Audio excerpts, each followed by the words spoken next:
Today, sir, I will discuss compound interest. So, compound interest.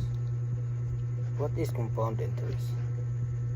Compound interest means you earn interest in your money and then you also earn interest on the interest from previous period. So, conversion period. A conversion period is the amount of time between each time interest is added to your money. Example, you save 1,000 in a bank account that earns interest. If the bank adds interest every month, the conversion period is 1 month. If the bank adds interest every 3 months, the conversion period is 3 months. Quarterly. If the bank add interest once a year, the conversion period is 1 year. So, mao na siya ang conversion period. So, next, principal. Principal is the original amount of money you borrow, invest.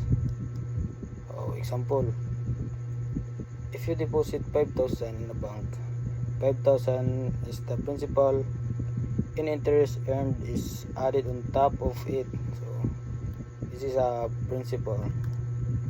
Total amount is the complete amount of money after adding the principal and interest. So, example,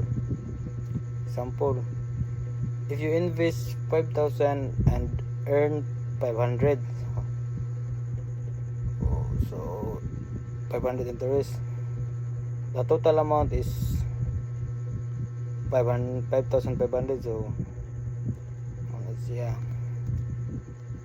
Rate is the percentage of interest charged or earned on money.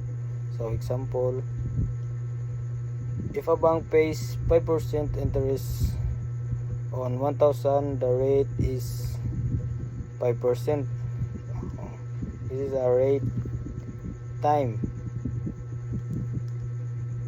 is the length of time money is borrowed or invested. So, example, if you invest 5,000 for 2 years, the time is 2 years.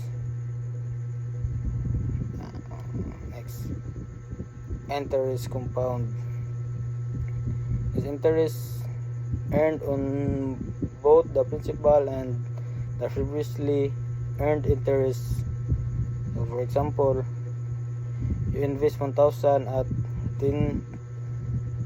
10% interest. After 1 year,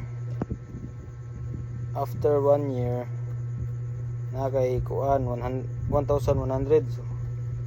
So, if 2 years po, din nakay 1 to 10. So, the interest keep earning more interest, which is called compound interest. That's it. Thank you.